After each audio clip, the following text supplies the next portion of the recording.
13, 12, 11, 10, 9, 8, 7, 6, 5, 4, 3, 2, 1. Hello, everyone. We've all seen Night of the Doctor, where living doctors rise from the dead and humans try to protect themselves. We've seen Dawn of the Doctor, where Time Lords stay in a mall and try to protect themselves from Daleks. But what about Day of the Doctor? And perhaps more importantly, do you need to watch it in order to watch Survival of the Doctor? What?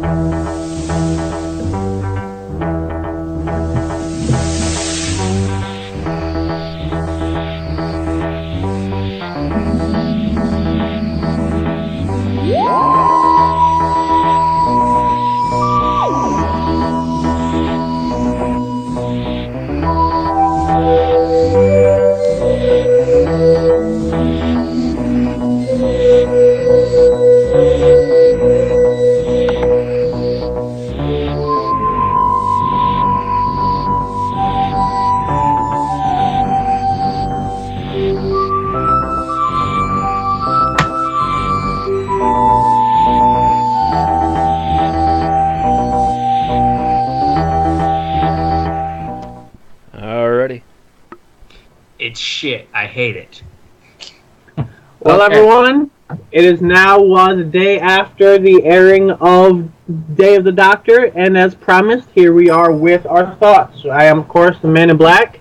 With me is Ronson McCulloch, Always a pleasure. Mad Matt Winchell, Hello. Eli, Howdy. and joining us is Hydriatus. Yep. We got a British guy. Indeed. We So- leveled up, guys. As usual, we are going to start with the news, which, again, there's a lot of this week. Because Yeah, May there's- 50th, it happened. It's Yeah, a thing. This being the 50th, there's been a lot of news about the special itself that we might miss. There's been enough news that we might miss a few other minor things, such as celebrations and whatnot. Well, the types of things that we would normally cover is what we're going to try to cover today. Okay. In the news, earlier this week, Stephen Moffat released a statement bashing Michael Grade for his original cancellation of Doctor Who in the 80s. Grade responded, but I do not think that we're going to get an epic rap battle out of it, I'm afraid. I don't think so. I don't think we're going to see Stephen Moffat versus Michael Grade anytime soon. I'm petitioning. You're petitioning. Yes, sir. Considering this, of how course- bad the Doctor Who one was, don't bother. This, of course, is not a new enmity. Fans have been bashing Michael Grade since he canceled Doctor Who in the 80s for what has been described as personal reasons. Grade, at the time, was sleeping with former Dr. Colin Baker's ex-wife. They did not have a nice divorce, and she basically poisoned Colin Baker to Michael Grade, which is why he got Colin Baker off the air. But it was that 18-month hiatus which led to the 89 cancellation of the series during the Seventh Doctor era. Grade had been on record saying that he loves the new series, and he's liked it since the beginning. He has occasionally said, well, yeah, if I hadn't canceled it back then, we wouldn't have the quality we have today. And originally it seemed like this had been put to rest. Grade had been renamed the controller for BBC in 2004, and was originally opposed to the bringing back of Doctor Who. But after seeing it, he officially gave it a top marks for its 2005 season. That apparently had supposed to have been putting the rivalry to bed, but of course, Stephen Moffat does like resurrecting the dead. In other news, in seeming protest to being left out of the 50th anniversary special, Peter Davison, Colin Baker, and Sylvester McCoy, and I do believe Paul McGann made a little special called the Five-ish Doctors. Mm-hmm. You left one out unless you're not counting him because he's not a doctor. I was referring to simply the doctors in there. That actually made physical appearances. Well, Russell made a physical appearance. He just claimed that he wanted to become Cyclops, probably responding to his own actually criticism. Part of the production staff of it. It was actually the main producer for I got you. The main producer for this was Peter Davidson and his daughter Georgia Moffat. And the stars Georgia Tennant, according to the credits, so I think well, they are. yeah, it's Georgia Tennant now, but she was originally Georgia Moffat. Right. Which, by the way, does have nothing to do with Stephen Moffat.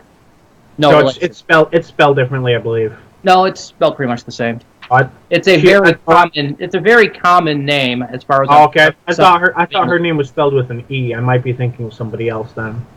I'll have to double check that. That might be, but I know the rest of it's spelled the same. Anyway, the whole thing is basically revolves around the three of the doctors trying to sneak in and actually get into the filming for the 50th anniversary special, in which they do succeed, only to have their scene cut on the editing room floor. Well, I think it showed that they were also, according to that, they were also the Zygons that were covered in shrouds. Yep. So yes, they had whether that is actually true or not, I can't tell. I'd love to see that if they're actually there in the production notes. I would also love to know if they didn't also play any other parts of the Daleks. No, they were supposed to just be there for that scene, and I knew that scene wasn't cut because the Daleks used in there were the new Victory Daleks. And none of those were actually used in the 50th anniversary special. Which is a shame, really. I also like the new Actually, it look of wouldn't make those. sense considering all the Daleks in there were Time War Daleks, so... Yeah. Although I've got to say, really confident Gallifreyans are like, this is the most fortified outpost on Gallifrey. But if one Dalek shows up, they could wipe out everything. Which does take us to the next thing, Bill. Oh. Was The Last Day. It was another little mini-sode that was brought forth by Stephen Moffat, released on Wednesday. Sorry, I jumped forward. I'm not good at linear times and everything. Oh no, I missed one. I didn't see it till after the special. Oh, I think I linked to it in our chat. If you did, I missed that link.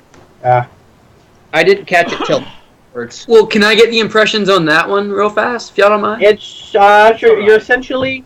It's essentially shown first person from the eyes of a trainee Time Lord, fresh out of the looms, presumably, on looms, bad Bill. Bad Bill! We will have to hurt you now. Smack your nose. On Arcadia, which is a military base on Gallifrey. It is not a base. Arcadia is the second capital of Gallifrey. Got you. It is basically supposed to be the safest spot on Gallifrey. Okay. Either way, they were in a base within that because you could see several other soldiers around. He was being trained and such, and they're showing him how to use the defense telescopes. And they're like, just for training purposes, go zoom in on that spot there and pretend it's a Dalek. Oh, that's a bird or something. No problem. Yeah. And if one Dalek got through the sky trenches, we'd be in shit. But there's no way they're going to get through the sky trenches. That's physically impossible. So they zoom in, and it's a Dalek. And as they're talking about how that's impossible, sound the alarms, we realize it's not a Dalek, it's about 1 million Daleks. Yeah. And then shooting starts, and the screen redlines. And that's the beginning of the fall of Arcadia. Mm-hmm. One day the Doctor will come to terms with that. Yeah, it's just a little 3-minute mini-sode. Oh, that's still kind of neat. Mm-hmm. It's sort of like the cutscene you would get in a video game about the Time War. Yeah, except and it's done like you were. It's like a Halo video in a way. Almost, because everything's done through the form of the character. The only time you see the character is when he briefly looks in a mirror and freaks out. So it's done in first person? Oh yeah, that's That's right. Before the parts that I mentioned, there's a part where they're mentioning the cybernetic implants and such that they're getting, and the Time Lords. The newbies that are getting these implants are seeing glimpses of themselves and the people around them as dead, and he's essentially being warned, don't freak out. It's not a premonition. It's just a hallucination caused by the implants. And then they cut to the gist of it. Okay, so how long is it in length? It's 3 minutes, 42 seconds. Yeah. Alright. And here is a link. Fantastic. I'm going to watch that as soon as we're out of here. Actually, I could have sent that link too, but okay. Oh, I looked it up really quick and sent the link. Yeah, I have it paused right now. Oh yeah. Don't. You're not gonna play the whole video, no, not after last episode. No. Okay, are we done talking about the last day? I think so, unless anyone has any particular comments. Has Arcadia been mentioned in other than the Yes, Doctor? Arcadia was first mentioned in Doomsday. Like you meant, like, I know it was to me it had only been mentioned in him saying he was present at the fall of Arcadia. One day he'll come to terms with that. Correct, which was the line in Doomsday. Right. Had it like you mentioned it being the second capital and whatever? Was that all from the last day, or did you know that from another? Oh, it's from the last day and from the Day of the Doctor. Okay. Yeah. In that Arcadia is one of the capitals. In the last day, I think is referred to as the second capital and the safest place on Gallifrey. In Day of the Doctor, they refer to it as the second city. Got you. What's next? Next is following the simulcast yesterday. Moffat got entered in the Guinness Book of World Records for the largest simulcast. That is a damn feat.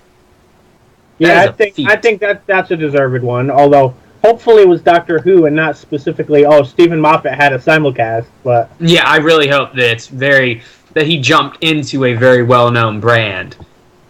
Like, it wasn't his show became the biggest simulcast. I don't know. Let me take a look. Let's see. Because it was simultaneously with cinema. Doctor Who, biggest show in the world, following simulcast. That's a lot easier to 50th accept. Anniversary Special receives a Guinness World Record for the largest ever simulcast of a TV drama after being broadcast in 94 countries. Correct. Damn. Just And- think of the money, man. Yeah, money that and the man fact got. that it was Average also audience of screened in 10.2 3D. million on the UK. What's that? Average audience of 10.2 million in the UK. All right. That's something else. Never mind. Oh, it's still more than 10 million people in the UK. And there was more than 500,000 people watching in cinemas in Latin America, North America, and Europe. Oh no, yeah, it was over 10.2 million in UK. I was then looking down and seeing other things. I'm like, wait, what? Yeah, this is big.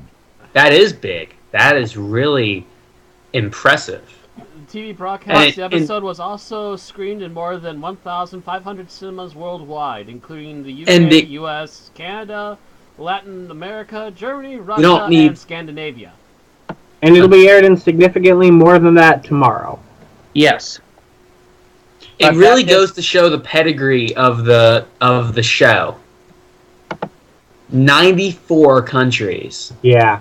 It is, back in the 60s, the 70s, and the 80s, Doctor Who was largely a British thing. Especially in the 60s and 70s. In the 80s, it began to spread around more. And, in the 70s, you did see it spread to the British satellites like Australia. In the 80s was one of those time periods that sci-fi in general was becoming more popular, so I could see... Yeah, with Alien 2. And Aliens. videotape made it a lot easier to spread the film, to spread the stuff around. Which is why the United States started getting it in the 80s. But really, it goes to show where this has come since 2005. Yeah. Does anybody have any numbers of how much they made putting it into theaters? I don't know. I'm hoping it's enough I'm hoping it's enough that the BBC will actually look at that and start thinking theatrical movie. That's what I'm really hoping. I hope to see, at least a Torchwood movie or something. That would be cool. I would love to see something put in theaters in the Doctor Who universe. I would go see it. Me too. I would probably go see it at the IMAX. Speaking of which, does Cushing have any survivors? Cushing? Yeah. I don't think so, but I think. I'm sorry, Cushing? Peter Cushing. The maker of the alternate or the star in the alternate movie universe. Which the Five-ish Doctors did throw a throwaway line. Reference to yes. Someone on the radio says, "Who's your favorite Doctor?" Mine is Peter Cushing. I don't see anything about him having children. So I guess we're not going to get the return of Doctor Who, but we might still have the Doctor. He had like 3 wives. 2 wives. So he really was Dracula. No. No, I'm wrong. It was just a. He was only briefly married, and he never got over her death. If you could load those numbers up, I'll even look for it if I have to. I'm trying to find them myself, and I'm not finding anything. Because I probably won't know most of the numbers until about a week after. Has it gone into all the... I know that's being simulcast in different countries tomorrow. Has it entered all the countries it's going to go to theatrically? Yeah, I would love a list of those countries. Actually, you know what? Usually those numbers aren't calculated until the weekend is over. It's still Sunday. So it's staying in for the full week? No, but what they're probably going to do is they're going to delay it by a day and give the list including the Monday showings. Got it. Okay. You know what? Here's a way I can... Let me see if Best of Both Worlds information is available, because they got the exact same treatment from the same company. So if they have if that episode has box office info, then this will. Why did Miley Cyrus do a tour called Best of Both Worlds, which is destroying my Google search? That was when she was Hannah Montana. Why do I know that? Blink. Well, there goes your credibility. All of it. I'm just going to be over here twerking. Girly! You heard it here first. Eli twerked with Miley Cyrus. If I could twerk with Miley Cyrus, I would. That's not even a question. Damn it. So apparently Japan wasn't included in the simulcast. No, it wasn't. Was or was not? It was not. Why? Because they need to translate it, dude. It wasn't even that. Actually, no. They probably could have really whipped up a quick Japanese subtitles based on the script. And there were several other non-English countries where it was broadcast to. Mm-hmm. Asia was broadcast in Hong Kong, Indonesia, Malaysia, Myanmar, Singapore, South Korea, Taiwan, and Thailand. The thing is, after the U.S., Japan is the country probably most likely to have a translator leak it. The thing is that the Japanese never really understood Doctor Who. They got a couple series of it, but they never really quite understood who it was geared for. So, I think it kind of died quickly over there. Yeah, whereas we kind of tend to post it up as fun for the whole family, Japan really wants a solid single audience for something. Yeah. Which is weird, considering that's a big question that people seem to have with anime. It's a cultural difference between us and Japan, that they can't understand some of our stuff and we can't understand some of theirs. Yeah, that is a big thing. Go study sociology, kids. Bad news, I'm having trouble finding box office numbers for Star Trek Best of Both Worlds, which means that we might not get box office numbers for Day of the Doctor unless BBC is pushing for them. Oh, well, we'll just have to talk about it next week, then. That's fine. We'll probably find out next week or so. Yeah. Well, I'm saying if this isn't on, then I'm kind of doubting that we'll even have them next week unless BBC takes it into their own hands and does it. I'm pretty sure they will. Okay. So, any other comments on the simulcast? I'll take that as a no. Particularly? I wasn't a part of it. I had to watch it like 3 hours later. But Oh no, I was part of it. I actually part of was it. at a Doctor Who simulcast party. unless DVR counts. I know that thanks to the simulcast, people have found ways to stream BBC One directly onto American computer screens. I actually heard about that.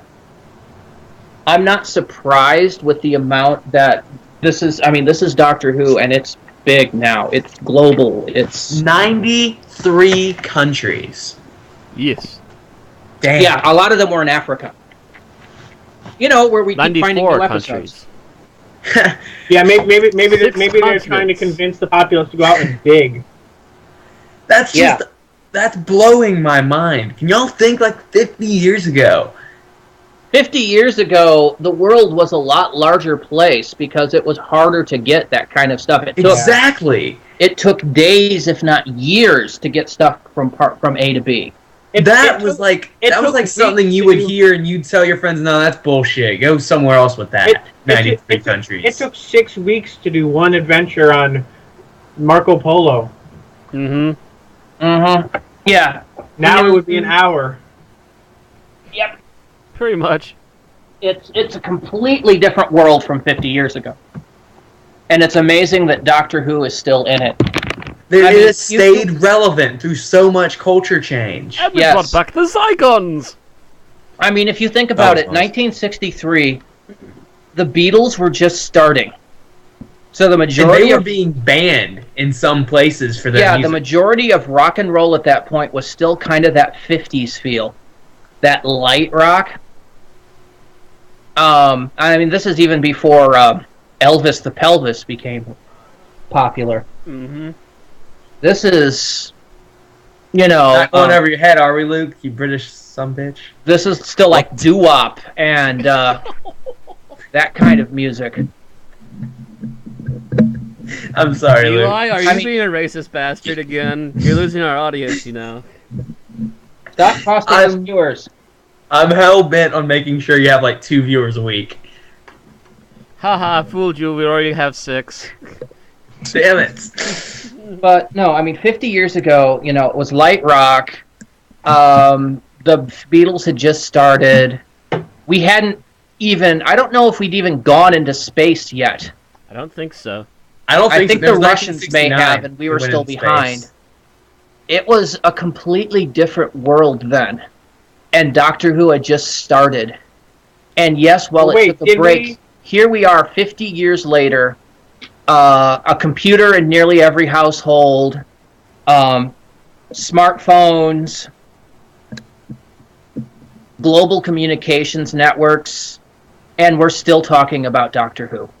And it's still producing new episodes. You really have to comprehend the fact that this has stayed relevant through all of this change.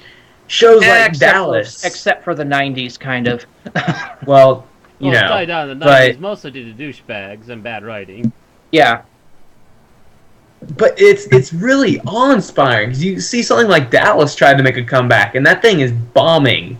Yeah, hard. And, you look at this, you think about a 50th anniversary episode, and mostly what people have for those are reunion episodes. Exactly. Or The Simpsons, and you're just, something of a high number of episode, like 30th, 25th, and what your first thought is, man, that thing's really gone downhill.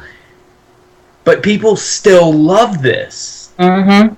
In fact, even more people love it today than did 50 years ago. Exactly. Because, like I said, 50 years ago, its fandom was based on one little island west of Europe. And it was largely based on the fact that it had a monopoly. You didn't have a choice but to watch it in 1963. I was making a comparison here, Lucas. I was not dissing England in any way. I was getting in there before Eloy did. But, it's just like this one little island with this tiny population of the entire world.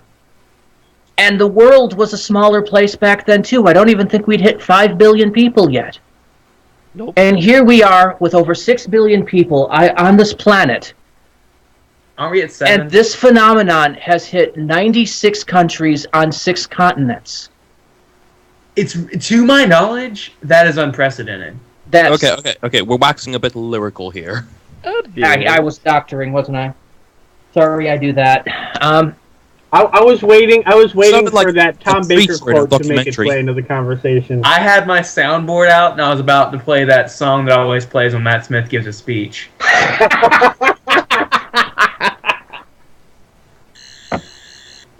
Thank you. Okay, yes. So yeah, it's supposed to be the news, not the overall commentary. I'm You sorry. can take Doctor Who. I'm not going to finish that joke. Never mind. Okay, so let's. Don't make Is me there get the any screwdriver other again. news? Sorry, what was that, Randy? Is there any other news relating not to Day of the Doctor, but to anything else in Who fandom, or even I have a generic sonic sci-fi? screwdriver coming in the mail. Ha! I already Silence have mine. Will Fall for Christmas. Oh yes, thank you. I knew Oh, there that's was something right, I the forgot. Christmas one. They have shown the trailer for the upcoming Christmas special, and it is Trenzalore. Again. I need to see that. I don't think it was on the copy I saw. No, it was on I BBC didn't know. America's. It is not the biggest thing, and watching it, I did receive the comment, was there anything in that trailer we didn't already see in Name of the Doctor? And I don't really think there was. I don't think there's anything new in it. Not much, no. A lot Is of it it, basically just there to say this is still happening, guys? Keep Yeah, coming back. I think it's The mostly Silence the are fact back. that we will actually be dealing with the Doctor's quote-unquote death. Well, or the other term used in the episode is the fall of the 11th, which we already knew about. Yes. It's the 12th now, guys. Come on, get with the times. Well, I don't think they're going to... I think they're just still going to call him the War Doctor, just so they don't have to retcon and make Eccleston the 10th Doctor, Tennant... See, damn it, they shouldn't have done it there if they weren't willing to go all the way. I know that, God but damn it. the thing is, it will be confusing if I say, oh yeah, I like the 11th Doctor, and people are going, you mean Tennant or Smith? They should have Yeah, gone all the exactly. way. That's going to cause my bit of confusion. Sorry, quoting Monty Python. we're just gonna call you Bruce. Exactly. Thank you. Somebody remembers the Philosopher's Sketch. So can we go on full rant now? Nope. Or are we still Not have to go yet, by we're the not, no we're not there spoilers yet. rant? We're not in rant mode yet because we still have to do the plot summary for Day of the Doctor. Before we do that, I'd like to take this moment, without any form of spoiler or anything else that people who are still waiting to decide if they want to see it yet, give short summaries. So, for example, mine is, I had some issues, but I'm going to say I liked it overall, and we'll go into more detail once we get into more detail. At most, fucking I had hated it. nitpicks, and that's about it. I really fucking liked hated it. every second of it. Eli, just stop trying to talk over other people. Now you can speak. I'm No, sorry. he gave through clear. You didn't come through clear on my end, though, and he was trying to talk over me. I wasn't. I'm really sorry. My internet is really slow, so it doesn't show up that you're talking until you are. But I didn't like it at all. So we might as well get Randy's thoughts on that then. I loved almost each and every second of it, and I think this is the new bar standard. So yeah, let it never be said that doing this first is going to prevent there from being drama on this show. Luke? Meh. Neutral. Okay, so those of you who are going to stop watching due to spoilers, take that as you will. We had kind of liked it, meh, hated it, loved it, and I'm sorry, Matt, I think Really I liked lost it. what yours was. And Matt liked it. So if you tend to agree with one of us, go with the person you agree with. If not, we have a few more yays than nays, so granted it's kind of expensive to go to the movie theater for it, but Okay. Oh, so yeah, I would at not this go off the point, boat, go for it. At this point, actually, let's just do the review at the end, the actual point review, and let's go with plot summary, and then the in-universe references and discussion, But at this point, let's actually put up the spoiler warning. Yeah, I was going to say, Matt, do you have anything you can put on screen to say spoilers are about to start? It might be helpful. Particularly, but if anyone has been paying attention, they have already been warned. Yes, at this point, if you do not want any spoilers for Day of the Doctor, and you bugger off, and you are waiting to watch it on Monday, at this point you'll probably want to turn off and come back to us when we put this episode actually up on the recorded section. Because we will be discussing the plot, we will be discussing the secrets that are revealed, etc. And you will be spoiled if you continue listening. You have been warned. With that said, give it 10 more seconds. 10 more seconds so we have no bitching. 13, 10. I can't even talk straight. 13, 12, 11, 10, 9. Oh, actually, let's just do this. 1, 2, Capaldi, skip a few, Smith, 13. Tennant, Eccleston, War Doctor. John Hurt. That's still hard to say. Yeah, John Hurt. John Hurt, McGann, McCoy, Colin Baker, Davidson, Tom Baker, Pertwee, Troughton, Hartnell. Okay. And you are. Was there any relation between the two Bakers? No, there's not. Okay. No. It's Baker is another one of those really, really common name. Anybody that was a baker or anyone whose ancestor baked anything is probably named Baker these days. However, it would be really hilarious if a descendant of Tom and a descendant of Colin got married and then went on. Well, to the marry doctors are intermarrying now. That's what I'm saying. If a double Baker offspring went on to marry the child of David Tennant, we would have one day we will have a destined Tom child. has any children. Yeah, I'm not sure that Tom Baker has any children. Yeah. He's been married, twice? When he was of childbearing age, he was too busy loving himself, essentially. He does have two kids. He does have kids, okay. Excellent. So it is possible that in the future you will see a descendant of Tom Baker marrying a descendant of Colin Baker. I'm assuming none of them belong to Romana. And their child will be Joanna Baker. Baker! Oh, that sounds awesome. He's going to be the destined child. No, the destined child is when all 13 Doctors' children all intermarry and have kids. In 50 years. And produce the ultimate Doctor who will spontaneously grow two hearts and build their own TARDIS. A scarf will protrude from his neck. He will be born with a scarf. Oh, that reminds me. In the Five-ish Doctors, did they say that they were Davison's children, or were they his grandchildren? Those are his kids.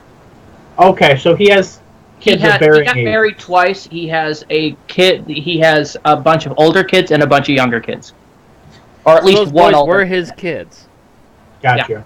So if I can interject, Georgia Wow, is he had his some first recently. wife, and then he got married like 5-10 years ago, and the kids we saw in there, it might have been 15 by now. The kids we saw in there were his later wife, his second wife. Randy, do you mind if we start with your opinion of Day of the Doctor? Oh, I was actually going to talk with the plot. Oh yeah, I was going to say first, pros and then cons would be great. But if we are doing a plot summary, I'm not sure who's going forward with that. I did plot summary last time, didn't I? Is a plot summary necessary, considering if people I are don't watching think this so. point? Personally. Well, It just came on technically, we could yesterday. Say spoilers. So anybody watching this, we you have to work normally, on your even if it's assumption aired they a few watched days already. ago, do a plot summary, and remember, it's going to be 3-4 days by the time the recorded version of this actually goes up. Because somebody's going to have to re-encode it and podcast it. So I still think a plot summary would be good. No, it'll take me about a day or two to get this up at most. Yeah, a day or two. It's going to be up in perpetuity. So well, it won't be fresh in their somebody minds. might be listening to this 6 months down the road. True. So I would still prefer to have a plot summary in for basically archival purposes, if nothing else. Mm-hmm. What do you think, Bill? It's your show. I think we don't really need too much because we'll be going into a lot of details, but the short one makes sense. Yeah, a short one. We need at least a short one. And I did it last time, so not a... Mine'll be full of bile. So maybe you don't want me to do it. I'll do it. The Doctor and Clara wind up being hijacked by UNIT to investigate the Undervault, a area basically set up by Queen Elizabeth I, and a series of paintings, 3D paintings that have had all the characters disappear and glass on the front of them broken outwards. One of the paintings that they're looking at is called Gallifrey Falls, or No More. They don't know which. It is a Time Lord painting, as all of these special 3D paintings are. And this one is showing the fall of Arcadia, which Smith mentions he was at. It then cuts to John Hurt's Doctor and basically the steps that go forward to him getting a hold of the Moment, the device that was used to end the Time War. And it basically shows him setting it up and talking to the interface for it, which turns out to look like, well, Rose Tyler. Thank God. There's some discussion on basically whether he should do this, should end it all, how many children would he kill, and the Moment mentions that his price of doing this would be that he has to live, and live with what he did. It then proceeds to start showing him who he would wind up being. And we see, Smith's Doctor, and then we also cut to 10, and currently in 16th century England, on a date with Queen Elizabeth I, which we discover is an elaborate plot to unmask whom he thinks is a Zygon masquerading as the Queen. It turns out to be not the Zygon, but the horse. Mary Chase ensues. You mean not the Queen, but the horse? Yeah, the Queen, but the horse. Mary Chase ensues. Suddenly there's two queens. And at this makes point, out with the Zygon. Starts opening up in the space-time continuum created by the Moment, which brings all three of the Doctors eventually together. They're captured, taken to the Tower of London by one of the queens, who has seemingly disposed of the other. And basically at that point, we discover that the Zygons are plotting to use the same 3D technology, Zygon having been lost in the early days of the Time War, to bring themselves into modern-day England to take over the planet. The Doctors are rescued by Clara, who manages to get a hold of a time vortex manipulator, kept in a base code, left by the Doctor in the Tower of London, to come back and rescue them, although they had just thought of a way to save themselves anyway, and send themselves into the future to stop the Zygon invasion by basically erasing everybody's memory so they couldn't remember if they were Zygon or human. The John Hurt Doctor, watching these two Doctors hammer this out, basically realizes that he's actually going to be proud of the men he's going to be, decides to activate the Moment. But before he can do so, 10 and 11 show up so that they can be there for Hurt, so he doesn't have to do it alone. But then 11, kind of on the urging of Clara and a little bit by the Moment itself, comes up with an idea that this time there's at least 3 Doctors, where before there was 1, and they could make a difference.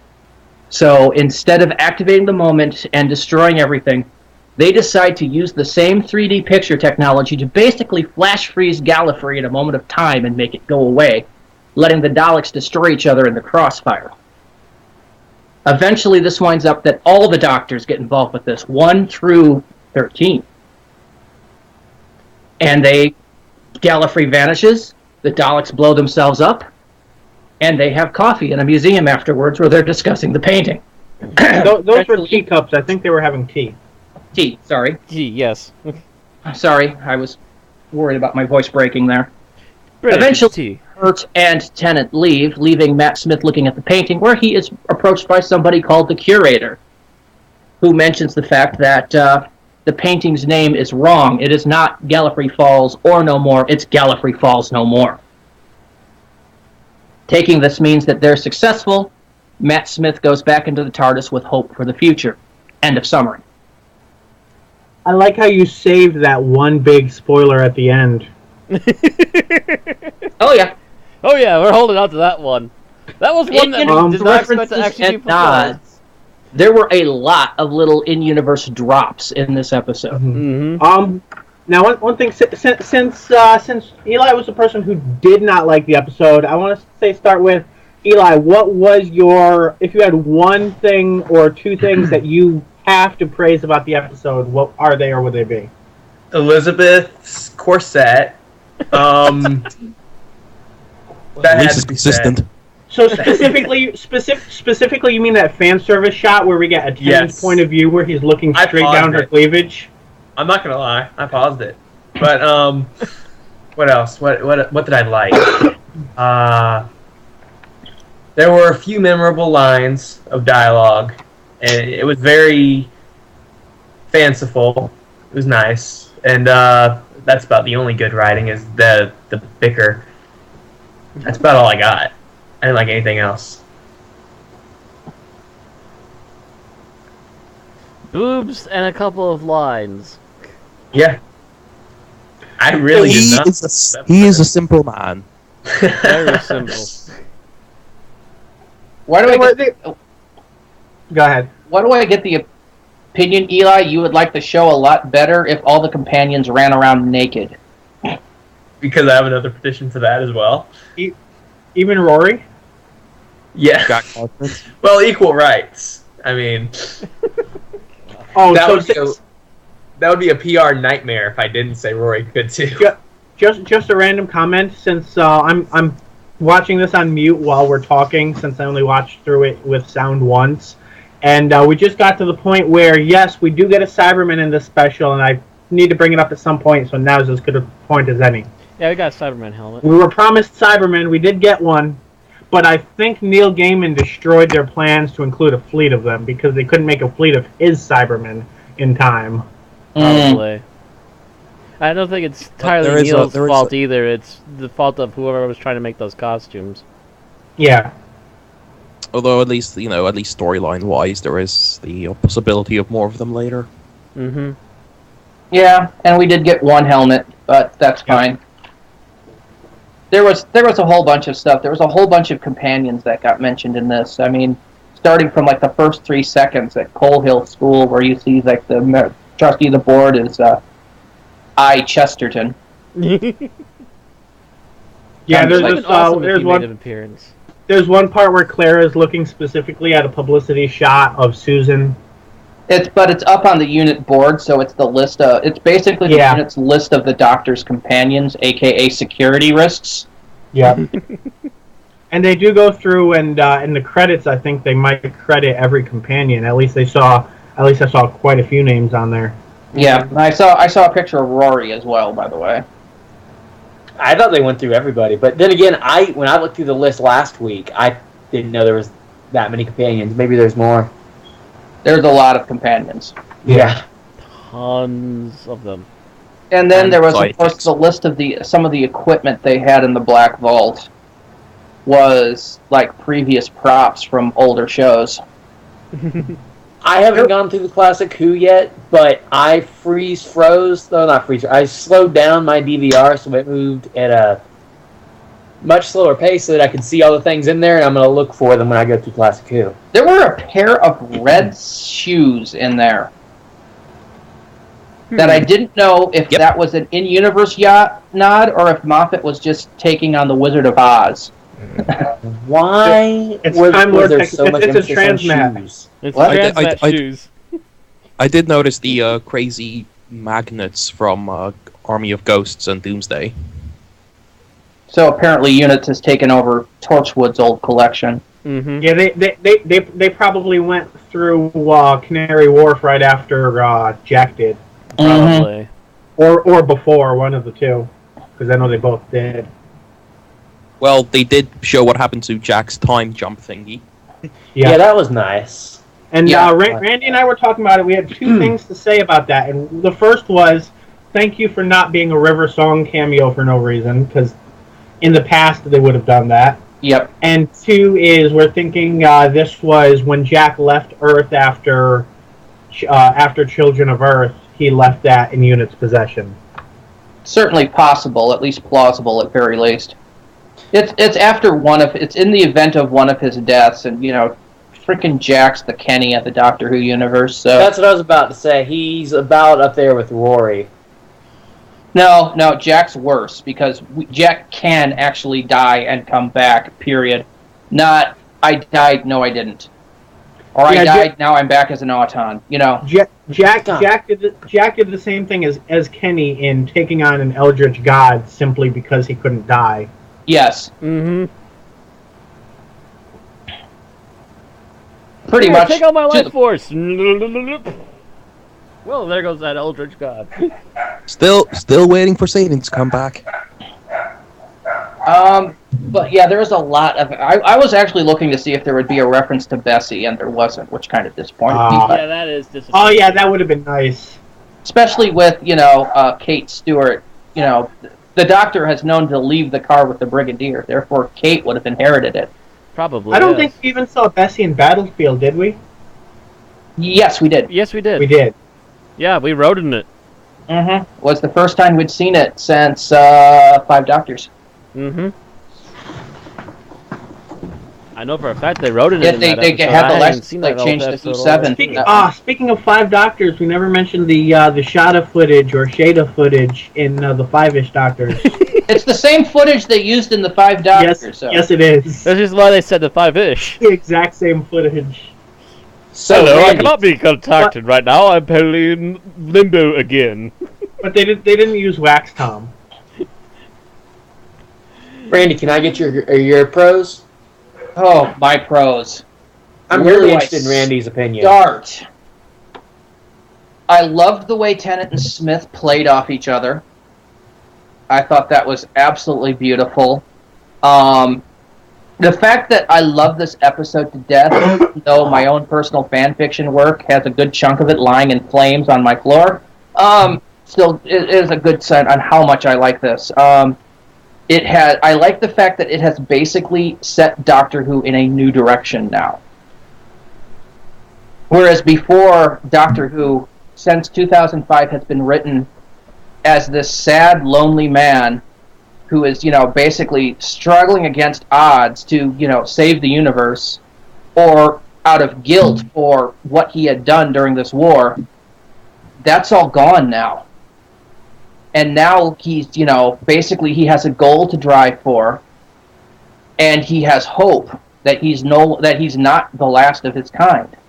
And it's changed everything. I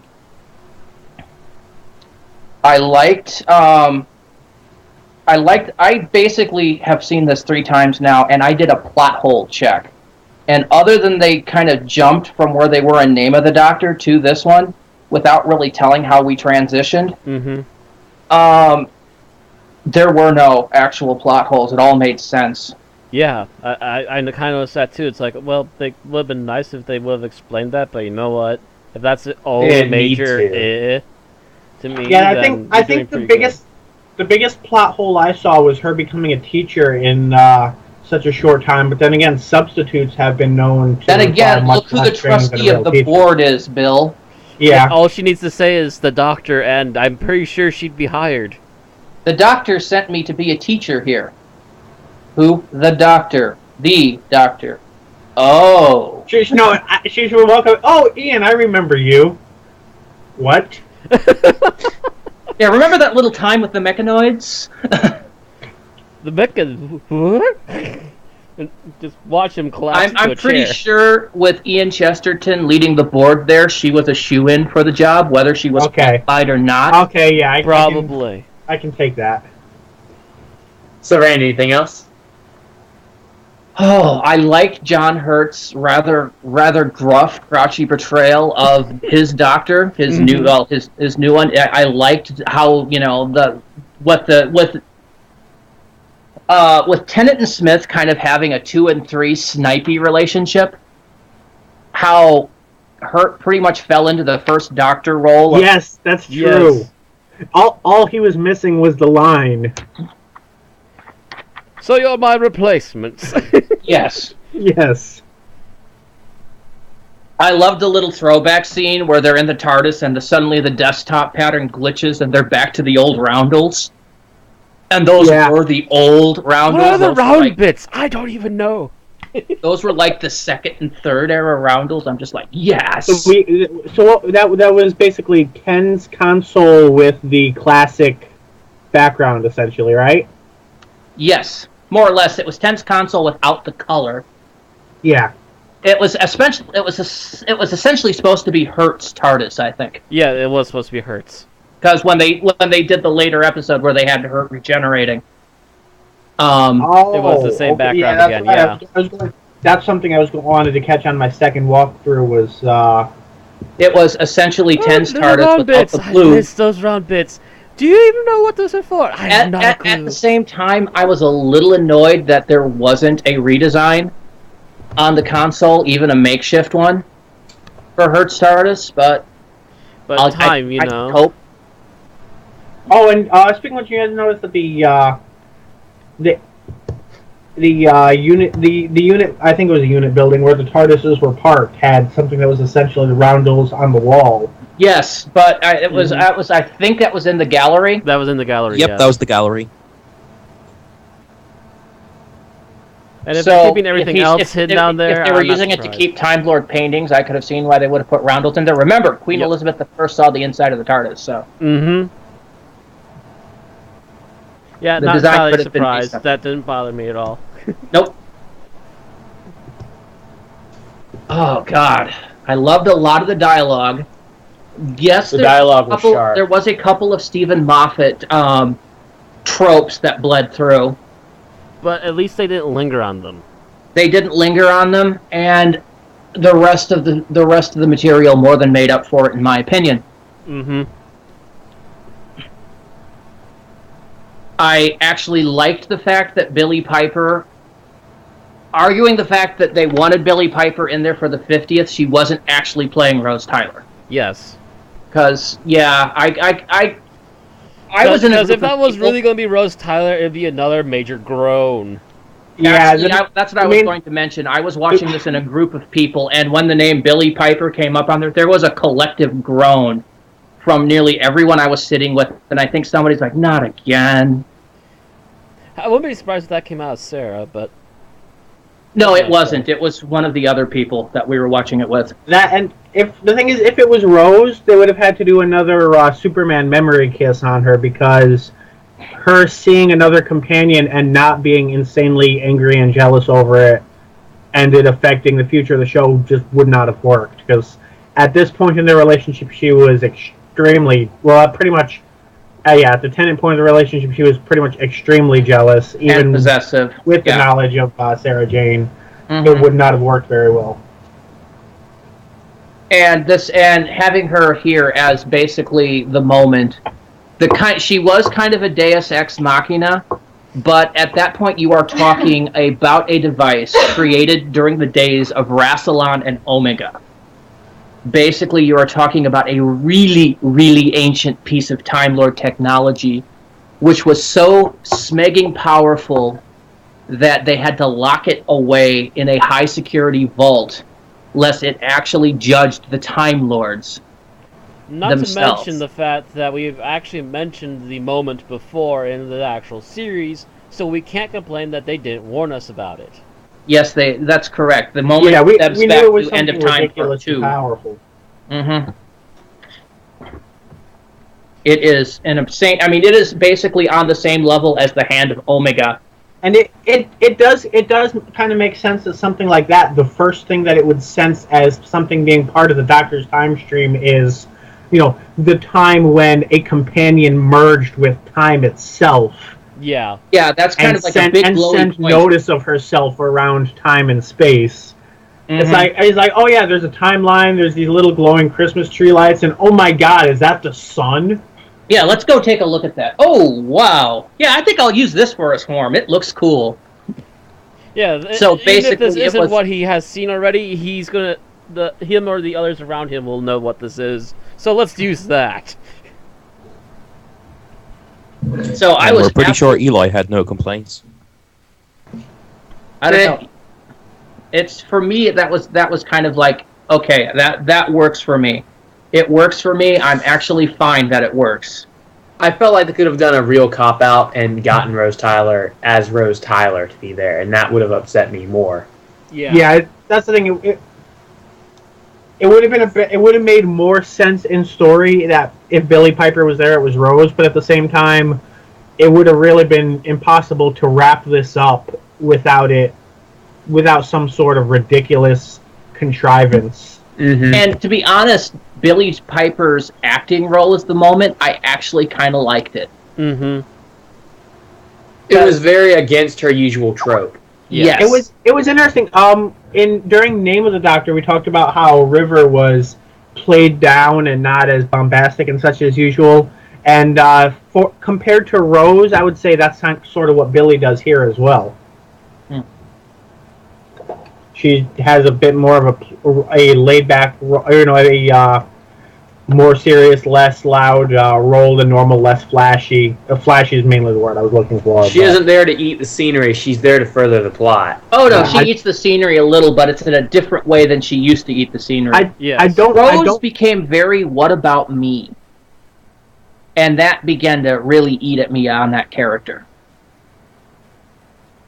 And this was not "What about me?" This is "Hi, I'm here." It's not that she became that way, it's that she started that way and she had only moved away from it to a certain extent. And then came back to it with a passion. Yeah, you're giving the show too much credit if you're saying that it furthered her plot or her character along. She stayed that way. Well, no, she stepped away from it for a little bit, but then she took steps back to it. Yeah, when they kept bringing her back, she kept becoming more and more about me. By the time she came back in Journey's End, she was like 8 billion. She was like creepy stalker levels. Oh yeah. Yeah. Yeah. I want my doctor back. At this point, it's like, what? So they're going to bring Rose back and she's going to be even more creepy stalkery?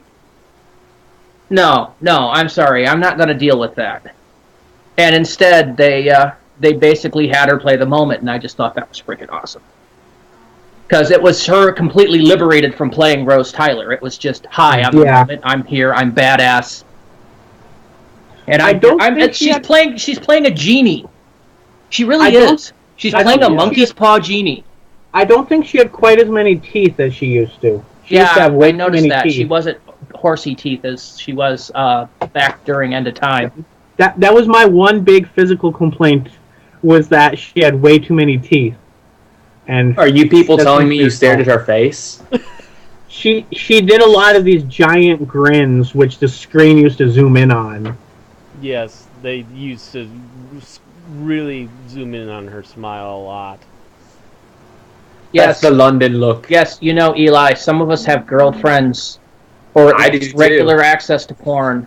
Oi! So we don't have to stare gaping maw at hot chick. I do. The internet is for porn. And Doctor Who. Anyway, is that the end of the prose? Oh, Matt, you can continue to go into song if you want, but I'm trying to think, because it's I liked nearly everything, every minute of line. I liked the cameo at the end. I've got a question for Eli. You mentioned that there were some lines that you liked. I'm curious if they were along the same lines as the ones that I particularly enjoyed, or if they were different ones. So which lines in general or in specific were you referring to? Any scene with all three of them bickering usually had me grinning. But there was one. In that case, if you haven't seen it yet, watch The Three Doctors on Netflix. Yes. Yeah, because it was really kind of the Three Doctors. The second and third Doctor had much the same bickery relationship. Although I can tell you this, I was going to finish this off with that question. Not being from England, I actually did have to go home and Wikipedia what sand shoes were. Oh yeah, I didn't catch what sand shoes are. They're essentially a type of rubber-soled trainers. Essentially, they're Converse, Matt. I wear sand shoes all the time. Oh, so in other words, they're like my new pair of shoes then. Which means, yes, I did get Doctor shoes. Yes, for those of you that don't know, I wear Converse trainers almost exclusively. I have like 15 pair. I own some that I use if I need to carry shoes with me for later. That's what I would bring. I wear them because I am naturally flat-footed. Kind of and anything with arch support basically gives me a footache after about 2-3 football fields worth of walking. And I'm sorry, it's at least partially my fault that we tangented while Eli was trying to give his. No, it's fine. I don't care. I'm used to it. Go ahead, Eli. I was just asking what scenes made you like really stuck with you. Oh, you're gonna ask. You're just gonna respond with the question. Of the nods to things that are impossible to resolve because of writing problems in the past that they sort of addressed in ways. For example, when they were looking up the file on the 3 doctors, it was in the 70s or the 80s, depending. And then again, when he was like, I'm 1200, unless I'm lying.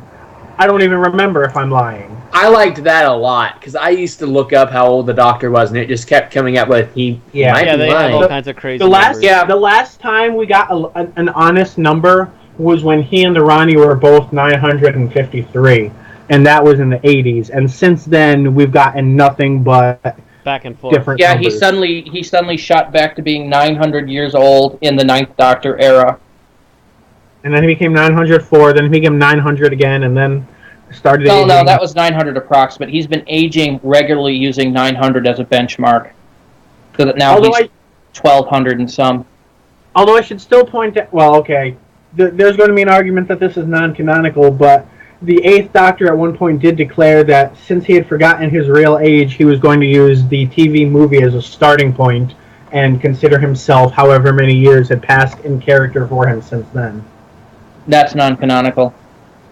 But yeah, that's the Doctor's age is a big frickin' question mark. Because I think the earliest time that he mentioned his age was the beginning of the 2nd Doctor era, and mentioned he was 500 and some. I think he was going on 500. Yeah. Yeah. And then he was 500 and some up till Tom Baker, where Tom Baker added a couple hundred years. And then Sylvester McCoy added a couple hundred years. Yeah, I think what it basically came down to is he could travel a couple hundred years by himself, a couple hundred years with Romana. Yeah, I think Colin Baker actually said something like 800 or something like that. Yeah, okay, that's possible. I believe so. And then he was 953 when he regenerated into the 7.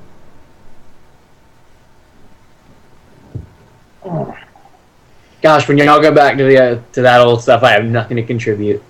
Sorry. Yeah, no, it's fine. It's just that we were bickering continuity, and they have finally said it in continuity what he might be close to again. Oh, and the thing is, I have been saying since he first said I'm 900 years old. I think in like End of Time, or not. Sorry, not End of Time. End of the World, or the episode after when he first mentions he's 900 years old. Might have been Aliens in London, something like that. Aliens in London, he said he was over 900. Yeah, and I'm just like, you lying liar. And I quote exactly, over 900 years. How would he keep track? That's the thing, you can't. Diary. He used to keep a 500-year diary. Yeah, he thinks he's Sylvester on his McCoy third showed that or he actually has a journal. Yeah. 900-year journal. That journal, if used by Matt Smith, must just be the most maddening thing to read. Of course, the thing is, he said he did keep a diary, Fifth Doctor said he did keep a diary non-chronological, of course. The problem is that with time travel, one never seems to find the time. I always like it's draining hearing an audio story with the 11th Doctor. I can't even imagine reading him. Oh, God. I'm sorry. I actually like Matt Smith more than I did prior to this cast, so... Because this was the best I've seen Matt Smith's Doctor. Yeah, it was. And watching him and Tennant just play off each other. And the scenes where they did stuff simultaneous was great. The glasses. The glasses, or the point where they both, near the end, where they both rolled up the chair and sat down and put their feet up on there. Yeah. Their arms all simultaneous. I'm just like, awesome. I wondered how many takes that took. Oh, I don't know. Those two fell in sync. I was watching some of the behind-the-scenes stuff, and they were doing a lot of the same shit anyway. Well, they're not far BBC shots America of personalities from each other. You know? What's that? They're not far shots of personalities from each other. No. Like, They have the same bass try to tone. gel on everything just to be comical about it to begin with. It's another thing I did like is how they wound up defining the Doctor as, you know, the man who regrets and the man who forgets. And yeah, that definitely really sums up at the very least one, if not all, of the Tennant years. Actually, probably two, if not all, of the Tennant years, if you count the specials. And then later they find Hurt and Tennant as the warrior and the hero. Mm-hmm. That was both of those. I liked both of those particular definitions for those Doctors. The warrior, the healer, and the Doctor, essentially. No, the warrior, the hero, and the Doctor. Yeah. Yeah. And then I said the one who forgets with the 11th Doctor. And we've talked about it in the past, where he's essentially the Doctor that's in denial. Mm-hmm. So that fits well with that as well. Yeah, which is why he acted like such a man-child. It actually makes sense to me now. And if Stephen Moffat has been planning this since Series 5... Then you son of a bitch! You clever son of a bitch! As I said, following the podcast in my group, Stephen Moffat, you magnificent bastard! If he is that clever to have planned that so far in advance, I will rescind every mean comment, every angry letter, every death threat I've made up in my head about him. It looks like it is. It looks like he has, and that if he comes out and says, "Yeah, I'd been planning this. I had based this Doctor around this whole mentality from the very beginning," just drops the mic after saying that. That still doesn't excuse the lack of attention he paid to other people's scripts, but yes, it does go a lot toward and I'm his not own. forgiving him for that. There's no forgiving Journey to the Center of the TARDIS. No, there isn't. There is no forgiving that episode, but you know what? It makes up for a bunch of other stuff. This, in my opinion, this is definitely a high mark. I pretty much can't think of a point I was not smiling, grinning, or a couple of places a little misty-eyed. As for other things, what did you guys think of the directing? And the directing, lighting, cinematography? I'm going to group all those together. Any comments on those? On production, yeah. Production? Oh my God, there wasn't a bad special effect. Yeah, the CGI, any CGI was done well. And I guarantee you that was because theatrically that would not be acceptable. Yeah. Well, I mean, some of the CGI in the last couple of years has been slipshod, but it's obvious that the BBC gave a very special budget for this. Mm-hmm. I wouldn't be surprised if they got like a quarter season or half season budget on this episode alone. People's opinions of something will vastly change when they have to go out from their homes, pay $8 for entry, then cash for the popcorn, then the drinks and the candy to sit down and watch this thing, and it's for CGI. A lot of people went out and did that. Paid $15 $15 is a 3D price. So yeah, a lot of people went out and paid $15 to do that yesterday plus popcorn. So that's what I'm saying. It's not long enough. It's an hour and a half, isn't it? No, it's an hour 10. Yeah, it's not long enough really for a cinema viewing, is it? We used to have shorter. Well, yeah, I know, but these, if you go to a cinema, you're looking at like hour. It's not even. It's Let me go back to the end because I thought it was kind of a nit. Oh yeah, it's an hour 16. It's an hour 16. Yeah. I've gone to theaters to see short films, so it's kind of a niche audience, maybe. But I kind of agree with Luke. I don't think it's long enough to warrant a theatrical release. Yeah. Mind you, the theatrical release stems from the fact that there were several countries that were interested that do not have a regular BBC broadcast.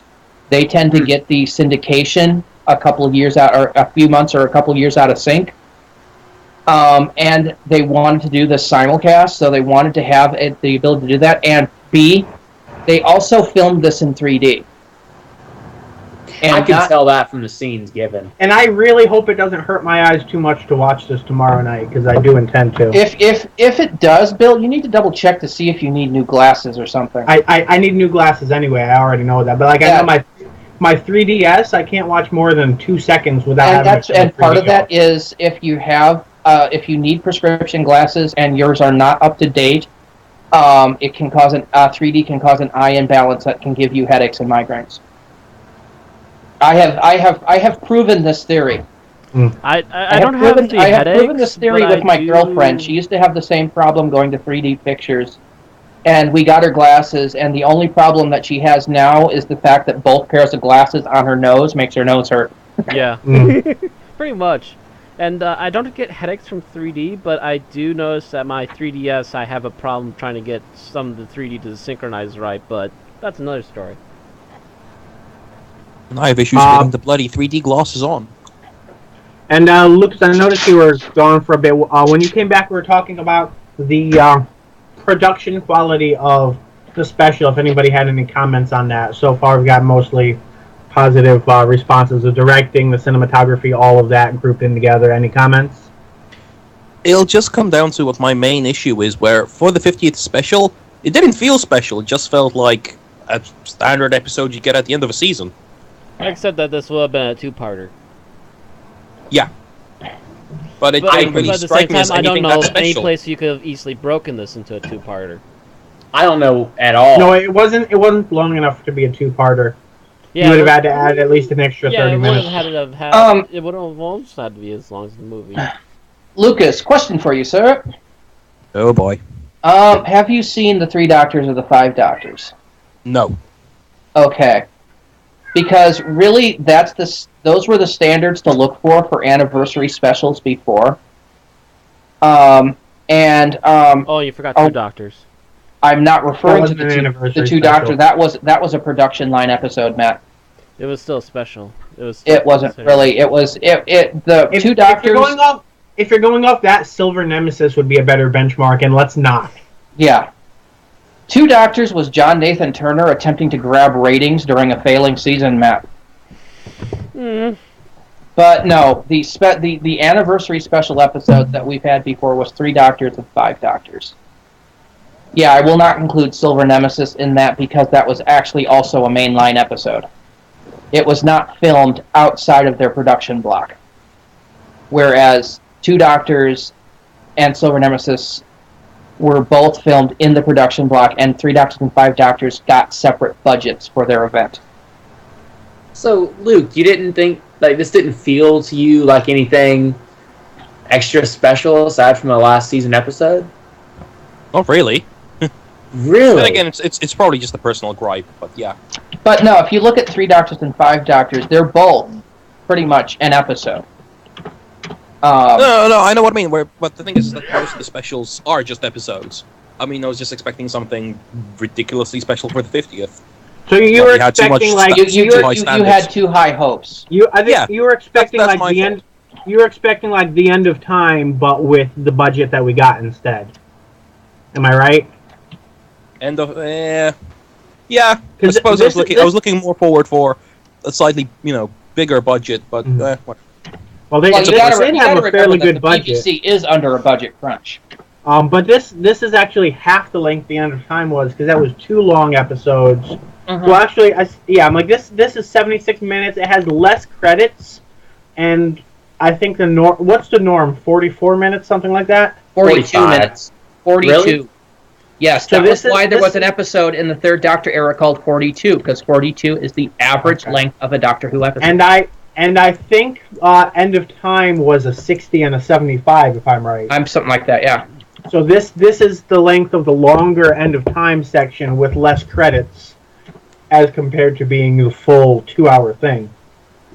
No. So, I'm admitting I'm being unfair in that I had unrealistically high hopes for it, but I was thinking 50th. You wanted a theatrical level movie. It sounds like I came into this with the assumption that I was going to either love it or probably shatter another tooth. Pretty much, same here. Yeah, me too. Exactly. It's pretty much and just sort of like Eli, it's okay, but it's nothing special. I lost 3 teeth yesterday. Wow. I was angered. So, Luke, any pros that jump out at you? You left for a few minutes, so... No, as I said, I mean, overall, Ooh, Wow, your I think dude. losing you a little I there. love John as the Doctor. Oh god, better? Yes, Yeah. do now. Okay, well, I mean, it was well written. I love John Hurt as the Doctor and his sort of suffering at the hands of the younger fools as they bicker. Oh God, yes. I like the fact that the Zygons were back, although that's again a personal preference since that was the first story which I ever read of Doctor Who. Was the novelization of the Zygon episode. That's the first ever Doctor Who thing I ever came across. Oh, so your first thing you ever read was Doctor Who and the Loch Ness Monster? Yep. Well, it's not the first thing I ever read, but that's the very first thing that to do with I Doctor meant the Who. first thing Doctor We Who knew what you related. meant. Yeah. Yeah. That's sort of I what got me speak for the into it. collective. That was one of my first. I think the first one I had was the novelization of the Warrior's Gate. Right. But yeah, apart from that, it was a solid episode. I just expected something more, and that's unfair, and I'll admit that. I suppose I thought you could have a different story as well, but you got something that ended up on a hopeful note, and it was a fitting way to sort of mark the anniversary and sort of giving it a new direction and everything. Again, just not what I expected, and that's just a personal gripe, so can't really go into that.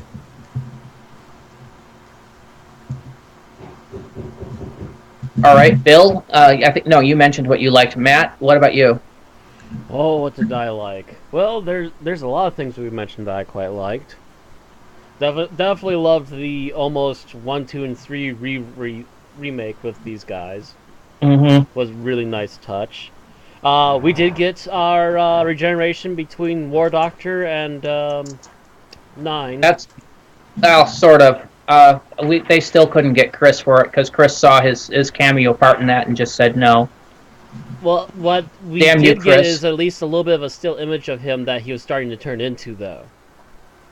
I do think they could have edited it, like looking at what they were capable of in Name of the Doctor. Hold on a minute. In.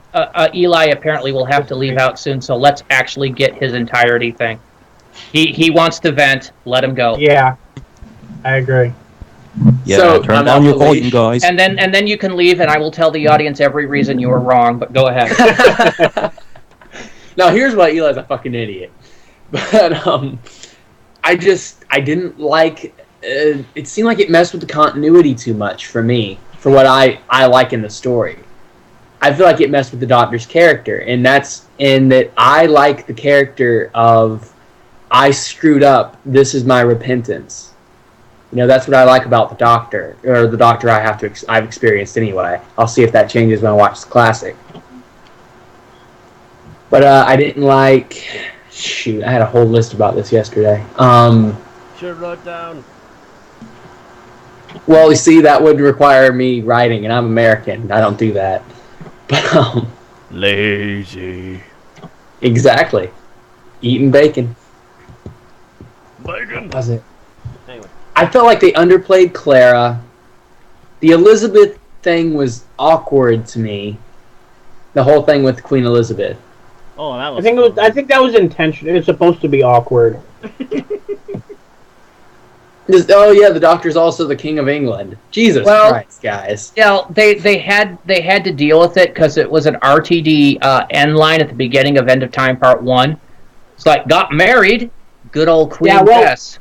Yeah, here's the first we found out that she was pissed off at him and he didn't know why. Mm-hmm. Then we found out that he was rubbish at his own. No, wait. We might have found out he was rubbish at his own weddings later. I'm bad at linear things. Then we found out that I believe he had a line about her no longer being the Virgin Queen. Yeah, that he got married, good old Queen Bess. Can't call her the Virgin Queen anymore. And, good line, but I would have liked that just be a throwaway, wink instead of having to intrude into the episode. I kind of liked the way they did do it because instead of her being another Madame de Pompadour type of thing, it was literally he's here to solve a mystery and it gets out of hand, which is perfectly in line with the Doctor. It is kind of a 10 Doctor thing where he did this as a way to solve a mystery, and it got away. To me, it was too intrusive into the overall story that was happening. It's like there's this awkward thing of there's this cool thing happening, and now we're back to this, and now another cool thing, and we're back to her. And is it a Zygon? Is it not a Zygon? Plus, they wanted to put in some something for the dads, if you know what I mean. I know what you mean. Earlier. As you mentioned earlier, Eli. Which, nudge, nudge, say no more. And I will say more of later in later podcasts. But I guess I didn't like much of any of it aside from the characters interacting with each other. I didn't like. So your basic issue is mainly the direction, the choice of story, essentially. Essentially, if I'm understanding right. The production quality was better than most Doctor Who stuff, but I don't think it was anything to really write home about. Like, for instance, when you look at the landscape of Arcadia as it's getting attacked, it's just kind of covered with red color, so you can't really focus on much. You know what I mean? Like, if they had gone through... it's stylized it's a stylized thing. Yeah, I didn't think that was anything special, but it did look a lot better than usual Doctor. They obviously upped the budget for them and gave them free reign, at least a little bit. And, what else? I liked John Hurt as 8.5. Pretty good. I really expected him to suck, and he did not. I really expected him to piss me off, and he didn't. Mm-hmm. Exactly. See, he had a lot on him, and I think he executed it flawlessly. John Hurt. I will admit, it is one of my minor beefs that they could have written this story not involving John Hurt. They could have made this a very weary... It could have been Paul McGann. Yeah. Exactly, and I would have liked that. I would have liked that a lot. I would have liked that. Yeah. I mean, I do think Hurt fit what was going on better than Paul McGann would.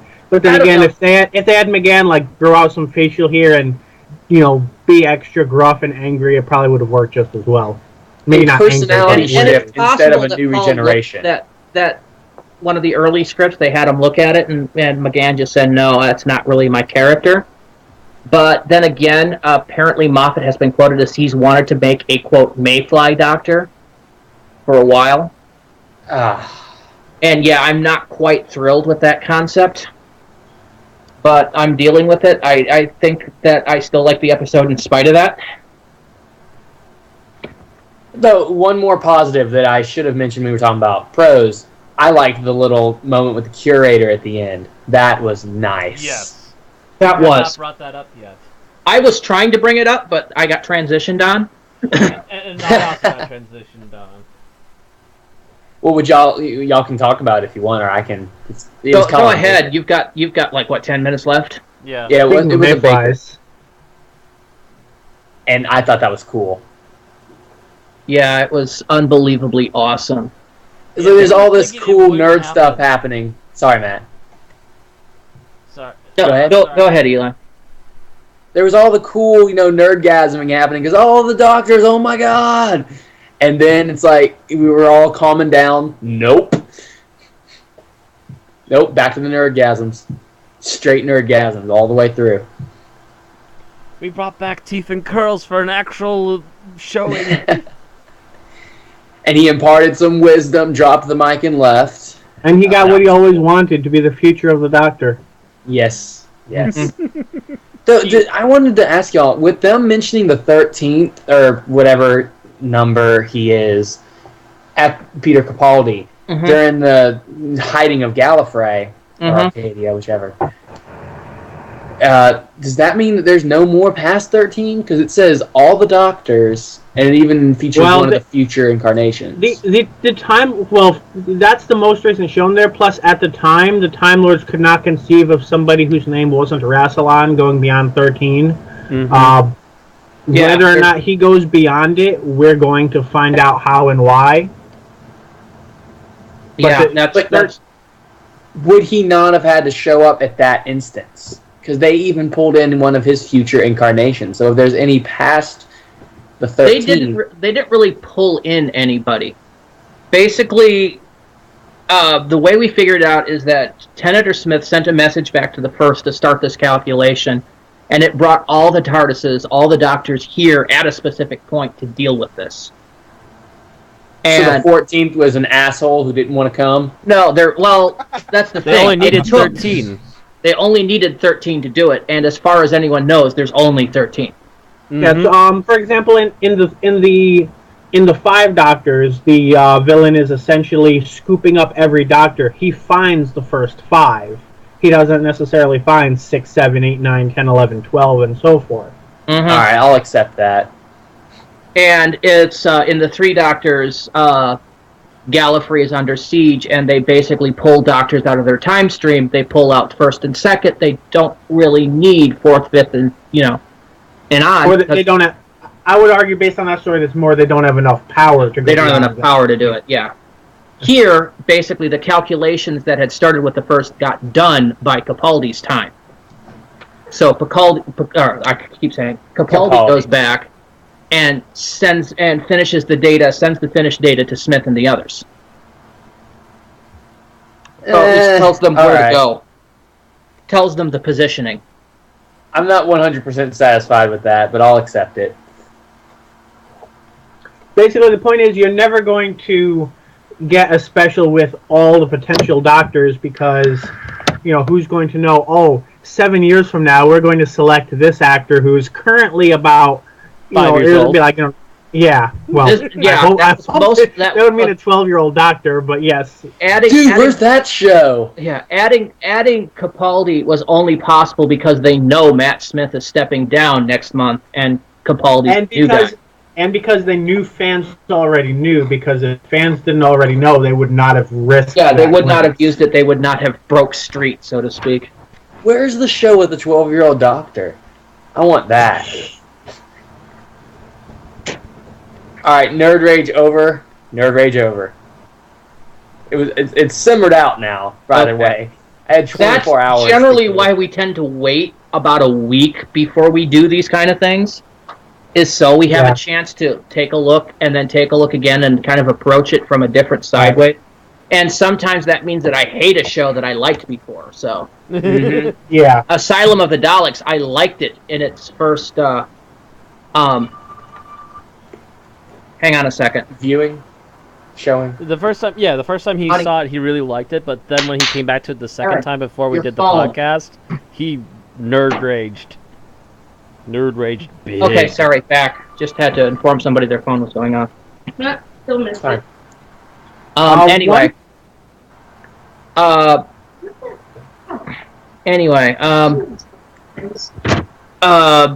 Yeah. I can't remember what I was saying. Any schooling you want to give me in the nerd 3 minutes I have left? Asylum. Oh yeah, I liked Asylum first time I saw it. I took a day off and came back to it the next day and hated it. So. That was my experience with The Impossible Astronaut, or whatever the name of that episode was. Yeah, Day of the Moon and The Impossible Astronaut. Yeah, that one. Alright, any schooling y'all want to give me in 3 minutes? On what? 3 minutes. You have a do you have a subject you wish to be schooled in? Well, mathematics mostly. Well, would you like to learn about happy numbers? 42 is the source of all life in the universe. You don't like the main thing you didn't like is you didn't like the story on where it's going, taking away that depressive air of the Doctor. Yes. In a way, in some ways only, I agree with you because I liked that portrayal and I don't think it was done yet, but that really isn't the core of what Doctor Who is. Yeah, it's one of those. They went a lot of places with it, and they did a good job with it. But at the same time, it would not have gone much longer before people were like, "We get it. The Doctor feels guilty. Move the fuck on." And it didn't quite get to the point where people were pissed off about it, but it was going to.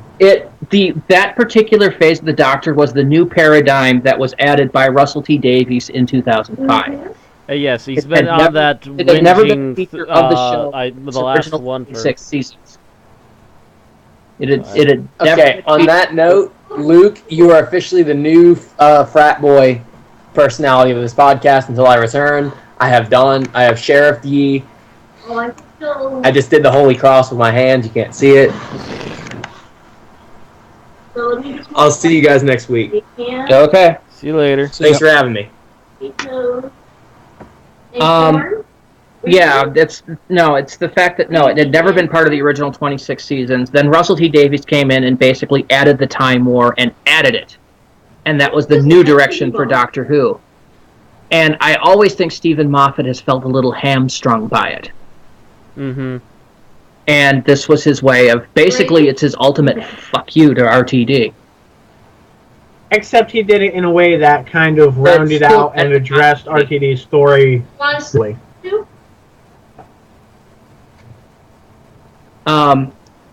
don't you do the corn? We'll do the potatoes, ham, green beans, and gravy. Yeah, it was kind of the ultimate. It was, and it still followed the continuity, and he still managed to do it all. And that's kind of what makes why he's a magnificent bastard, especially if he's had this plan for 3 years. Yes, especially since he managed to do it without completely breaking continuity. Alright, because as far as any of the previous Doctors knew, they still screwed things royal and could have destroyed Gallifrey for all they knew. It's only the 11th Doctor that found out, oh wait, it went right. Gotta go find it, Although it does make it feel kind of weird that 10 is literally going from this story to the end of time. Except for the fact that he can't remember anything. Right. And they mentioned that, but it still feels like if I were watching these back to back, it would feel kind of weird, I'm pretty sure. Yeah. The fact that he can't remember any of this, so he goes, except for the fact that he was, somehow involved. Married to the Queen. Yeah.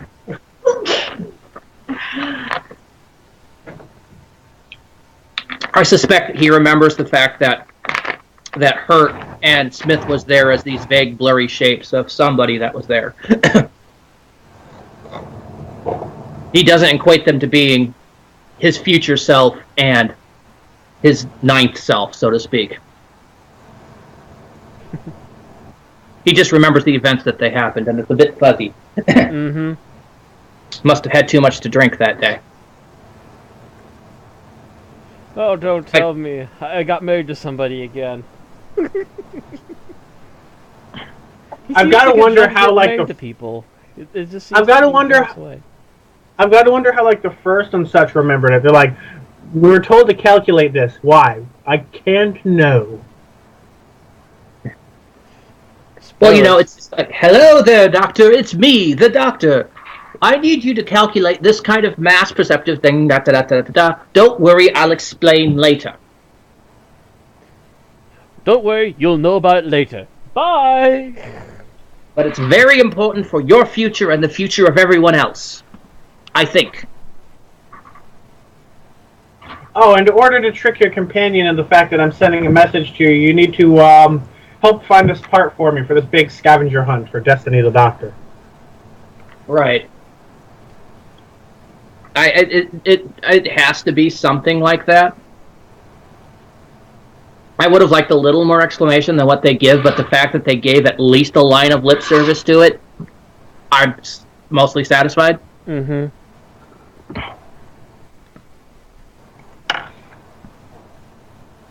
Just the smug look is just like, I've been working on this my whole life.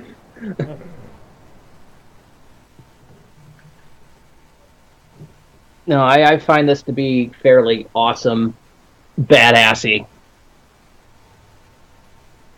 Okay, do we have anything more to say about it? Yes, the cameo at the end, Tom Baker actually being there again. It's almost like he never left the way he was acting. Who would have thought Huffington Post would be a reliable source?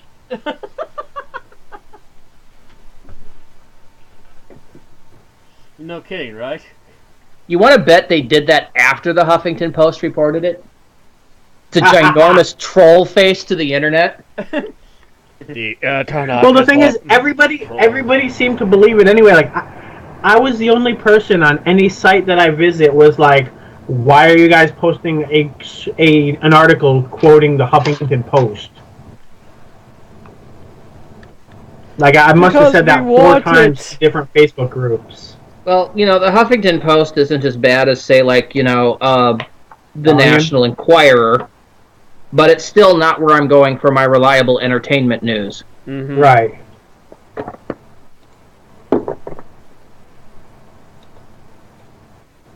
One thing I want to say about the about this. Eli already left. Yeah, he did. Like, He had to go. Didn't notice. I thought he hadn't quite he said made his it. goodbyes, dude. How much more do you need? Did he? Yep, he I spaced. didn't. I You did must not have hear spaced that. out, You man. must have spaced out, dude. I don't know. I did not hear that. Ground Wow. control to Major Bill.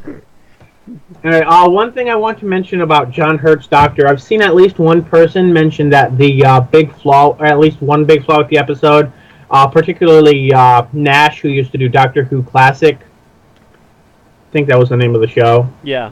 Anyway, one of his issues was that the John Hurt Doctor was, as compared to the other Doctors, was not someone we had the opportunity to grow close to and learn to care about and know him as a character. And to me, that's kind of the entire point of this Doctor, is that he's a stranger who we're trying to deal with as he's forced to make a terrible decision. Mm-hmm. And that's how I kind of approach this episode. And I've got to say, I think that's how it was. The writers did as well. And you really see that. You know, he's basically just. I mean, if you look at the character design as well, that type of facial hair and whatever is usually going to be for a gruff, closed-off character that he's mysterious. You don't get to see what's behind, what's going on inside his mind and everything. And that's the type of character he was. I mean, he kind of broke that in a few moments of doctorishness. But other than that was brilliant playing, by the way, breaking that. Yeah. Yeah. And but essentially, he's this character that we don't know. We know that he considers himself different than the Doctor, but he has a lot of the same morals, and that he just trekked through the desert and is going to do this terrible thing with the best cause, and we're here to live with him as he makes that decision. He was about to do the wrong thing for the right reasons. Yeah, and we're here to walk him through that decision and know him that way. Mm-hmm. And that's really the only way we're supposed to know this Doctor. Even the moment knew he was doing the wrong thing for the right reasons. Mm-hmm. She couldn't fault his reasoning on it. And, just kept making sure, are you sure the cost is going to be, because this is what you're going to turn out to be. And that's what I really liked, the focus on, these are the men you're going to... The whole this is what you're going to turn out to be would have worked much better if we'd gotten, one of those really deep introspective moments that the Tennant era did so well, where he's basically, where it's just this, the stone face of perpetual sorrow type of deal. And Hurt had seen it. I would have loved to have gotten Chris in there, too. Yeah. Mm-hmm. Could you imagine Chris a la the end of Dalek? I think he might have taken Hurt and throttled him if someone didn't step in the way. Probably. And that would have also been an interesting thing to see happening. Yeah, it would have been great just to see, Chris looking at Hurt going, "You!" And obviously, going to him with almost murderous intent, and there's Tennant and Smith grabbing him by the arms. Trying to hold him back. Mm-hmm. Yep. That would have been a nice dramatic moment, but of course, Chris being Chris said no. Probably because they really didn't give him enough to work with. They probably, if anything, just gave him the regeneration bit at the very end. And yeah, I can't blame him for not coming back for just that, because, heck, even Colin Baker didn't come back for that because he was getting ripped off. They really should have given him more. Well, then again, Colin Baker got the shaft from the BBC, so... And I don't know if Chris got a bit of a shaft. I never really know for certain if Chris wanted to go longer, and RTD said no. We don't know specifically what happened to Chris there. We may find out one of these days that he did give a bit of a shaft in, which is why he's gun-shy about it.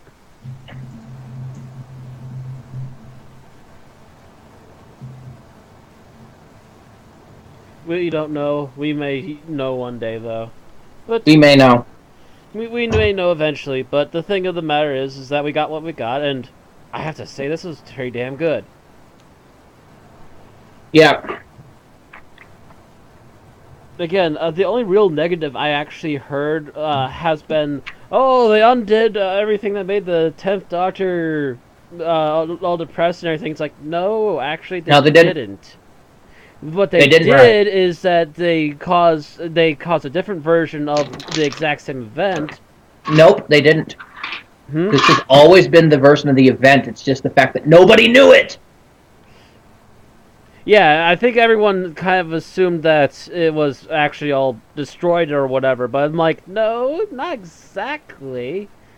So I saw it as either it was just probably just a locked away dimension or something, which is kind of what this is, and there's more than likely a way to get back. Okay, let me explain this to everybody. Okay, so somewhere during either the 7th or 8th life, the Daleks and the Time Lords went from this cold little snipety feud that they had starting with 4 into a hot war. And this was the actual physical beginning of the Time War.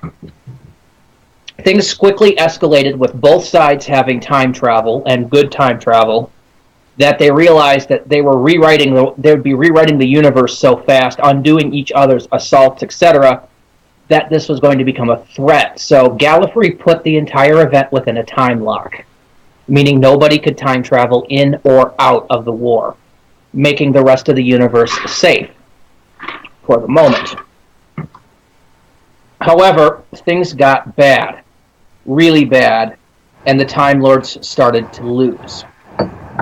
The High Council convenes to begin a vote to put forth the final sanction, the end of time. At the same time, John Hurt's doctor, who he had regenerated in the midst of the war,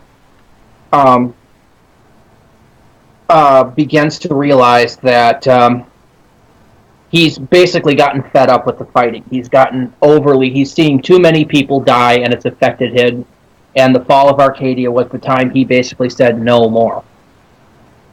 And so he knew that there was one way that they could keep the universe safe, and that was to use the moment. So he stole it and went down, and basically what history says at that point happened was that in a massive blast of Dalek firepower, Gallifrey disappeared. And the Doctor appeared shortly thereafter in Eccleston form and later claimed to have destroyed everything. What nobody knew was the fact that they came up with this massive plan to freeze Gallifrey in time. Nobody knew it, and that's only being revealed now. Actually, what I got out of it is that they thought that they had destroyed it. Yeah. As far as they knew, even making Gallifrey disappear might have actually destroyed it. It's only the 11th that finally figured out, oh wait, it wasn't. It actually worked. Well, yeah, they didn't know if they were successful in what they did until the Gallifrey No More bit with Tom Baker. Mm-hmm. But at least at that point they would have tried, rather than actually killing everybody and everything. Mm-hmm. Because that way, if they had tried and failed, they would have destroyed Gallifrey anyway, simply because, basically having parts of Gallifrey taken out of its own time stream at inopportune moments would probably cause the planet to crack up. Think about that. You're on a planet, and suddenly a 13th of the planet basically fades out of existence. Isn't going to look real nice. Nope. So that was the massive calculation, is they had to figure out how to do this, along what geological lines to do this, and in what, chronological order and pattern to do it, so that the world wouldn't crack itself apart as they were doing it. That was the uber-long calculation. Oh, and how to make sure that no TARDIS was destroyed in the process, because that would have not only fucked Gallifrey, it would have fucked the Doctor. Unless it was 14s, in which case he dies there,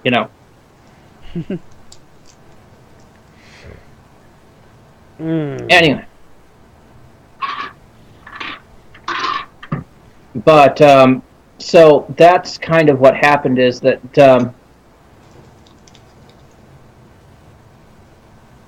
8 knew about the moment. He knew about going there with the intention to press the moment.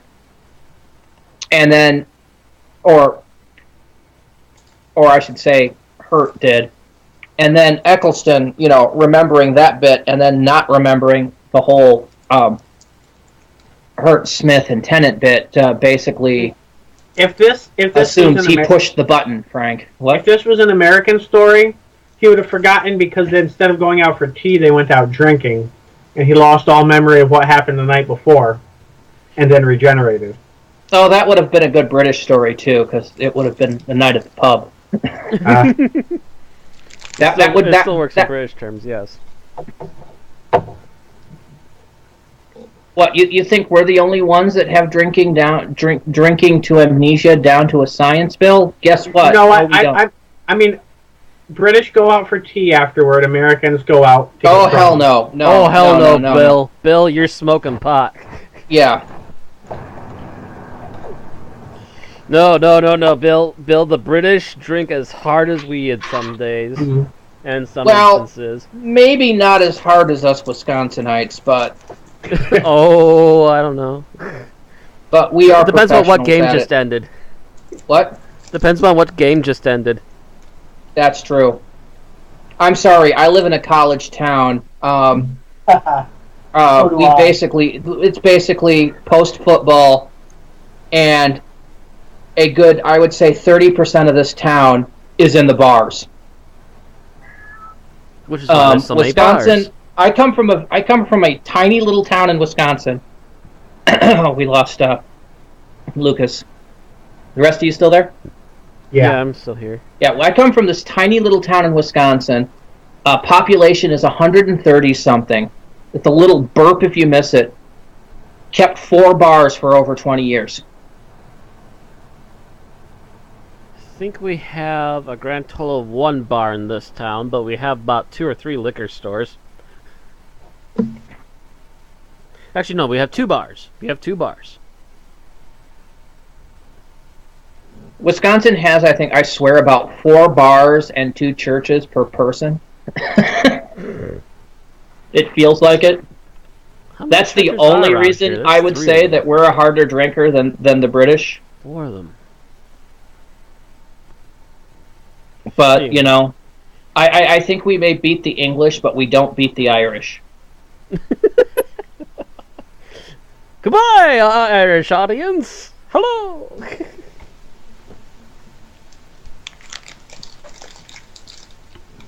After all, these are the people that made Guinness. A beer that is loved the world over. And are probably sitting there in Ireland going, oh, that's crap beer. We have much better here if we just don't give it to the rest of you all. I could be wrong, though. That's a crappy liquid leftovers. You can have that. I know. There are people in Australia that feel the same way whenever I bring up Foster's. Like we can't even get that stuff down here.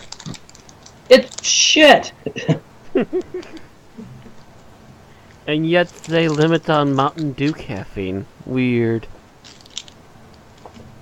Hey, I discovered a new drink.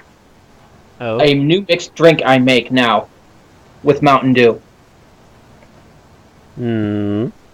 I do 1/2 Mountain Dew, 1/2 of that Blue Jolly Rancher soda. Oh, Blue Jolly Rancher soda. Ugh. Comes out a beautiful emerald green.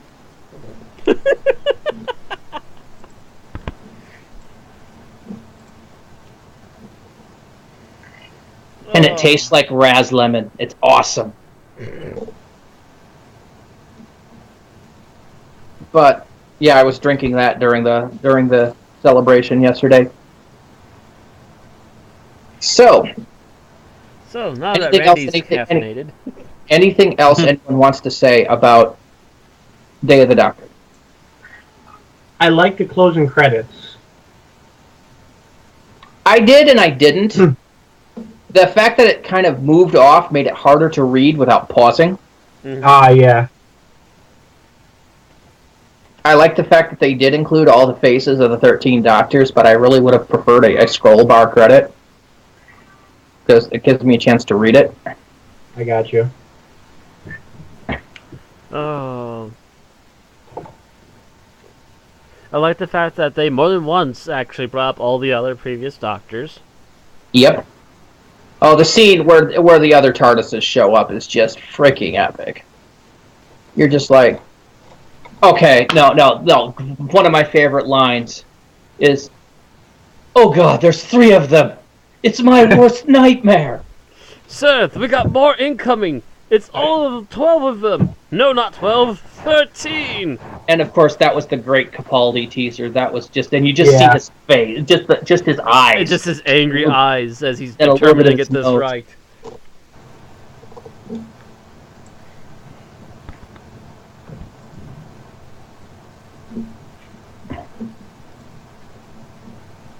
So, is there anything else we want to say about the episode? Let me. Because now we have been casting now for longer than the episode is. Yeah. Technically speaking, yes. But not longer than we usually do for new episodes anyway. I just want to go through some of the issues I had and see if any of them were not addressed. Okay, yep, sure. Sit there. I'm ready to fire a cannon at your issues. Trying to find the part last night where you specifically asked me for what complaints I had. Yeah, we were talking at about like 1, 2 in the morning here. I'm trying to go to sleep, and I'd already been asleep. I actually went to bed extremely early yesterday. Actually, that's right. It would have been the start of the conversation, pretty much. I personally felt that the callback to the RTD era Moffat stories was unnecessary. Randy disagreed with me. That was her telling the doctors to build a cabinet at the Zygons and the mention of timey-wimey. Mind you, the original line on that was "put up shelves" was what you're thinking of, which was from... I seem to remember build a cabinet also being used. Actually, no. I listened deliberately for that line. I'd never heard that particular iteration. And that was in the Dr. Dances? Yes.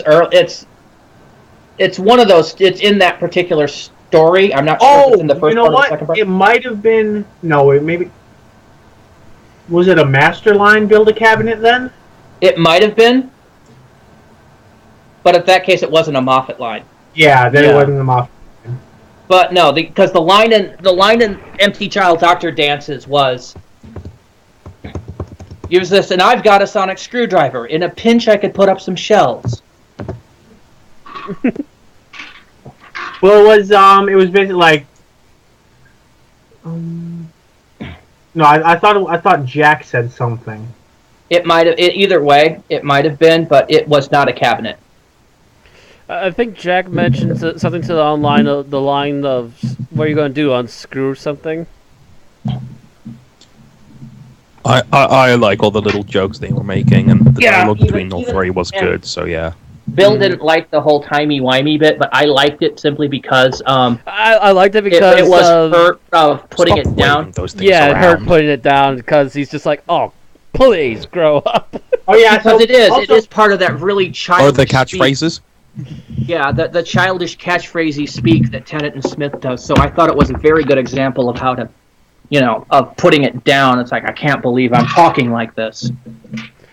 Although, based on the dialogue in this episode, I think we can say that the 11th Doctor is Italian, or at least has Italian ancestry. Why is that? Because he can't talk without waving his hands. I don't have Italian ancestry, and I can't talk without waving my hands. Oh. I start moving the hands once in a while, too. Stop being a racist, Bill. Racist motherfucker, I'm German! All I know is I work at a call center, and I mentioned to someone that it was like, I'm glad I'm not the only person who can't have a conversation over the phone without waving my hands at them. He's like, oh yeah, it's my Italian ancestry. I'm like, oh, there's the connection. Nope. No, I'm German, I do that. I'm French, Irish, Scottish, and I do that. I'm at least 75% German, and the other 25% were kind of... Trust me, there's only 2 ancestry areas I do not have. One's German, one's Italian, and I do this. So, guess what? It's not genetics. It's definitely not genetics, because, dude, you've seen my reviews, and you know I get a little hand-wavy. And that's me trying to calm it down a bit. I get even worse at times. And the other minor nitpick I had that we have not discussed is simply that I kind of felt with Ian's name being one of the first things that we see that we should have gotten something more from it, but that's a pretty minor nitpick. And to be honest, as much as I would love to have seen Ian Chesterton come back to the show for a release cameo. The actor is around, but at the same time, I think they would have had to go out of their way to explain to a new audience who the hell he is. Yeah. That's just it. They really have not, gone over that stuff really hard for people to understand it. It's more of a throwaway reference that if there are diehard fans out there, they'll look it up and go, oh! Not lost Lucas again. Yeah, apparently Lucas has been having connection issues, so he hasn't been contributing as much tonight as he probably would like. But no, I had no problem with the I Chesterton, especially the fact that it was on Coal Hill School. Yeah. Which was just awesome. I would have loved to have seen a little more inside jokes with the various companions. Oh, the fact that the school sign is on a TARDIS blue sign. Is it? I believe it was. Let me check. Yeah, go back and check, because I'm pretty sure it was. It's the same shade, if that's what you mean. The school sign name is on a blue sign. The I Am Foreman sign is blue. The Coal Hill one, I can't tell if it's blue or black. Okay. I could have sworn it was blue, but maybe that's just me. Because you have the I Am Foreman 76 Totters Lane sign right next to that. And it's there. And by the way, that in itself is a non sequitur. Because there was an extended walk from Coal Hill School. Well, no, they moved the school to be right next to the junkyard because it made perfect sense to keep the school there.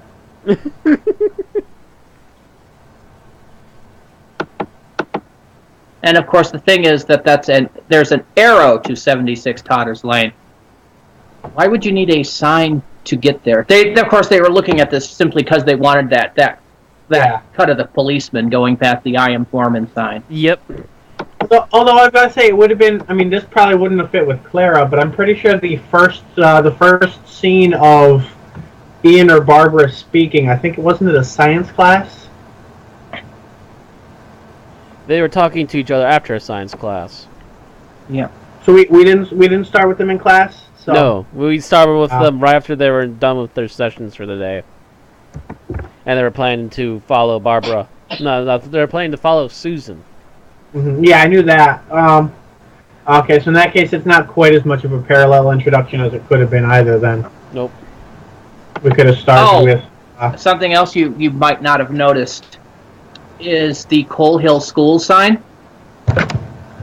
The headmaster is W. Coburn, who was the author of An Unearthly Child.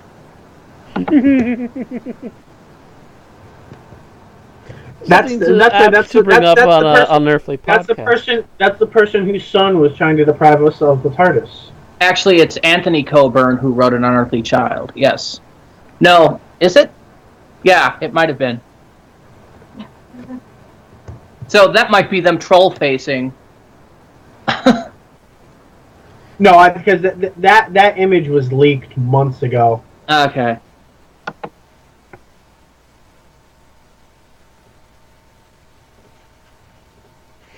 Like this was probably like those two props were probably one of the first things done for the special because it was leaked probably early summer or maybe even spring. But yeah, okay. I guess we're kind of down to the ratings point, aren't we? Yeah, we're picking at nits here. We're little itty bitty people. Yeah. Or do we have Lucas back to the point of getting an audio from him, or no? What? No. Doesn't seem so. No, we just lost him again. No.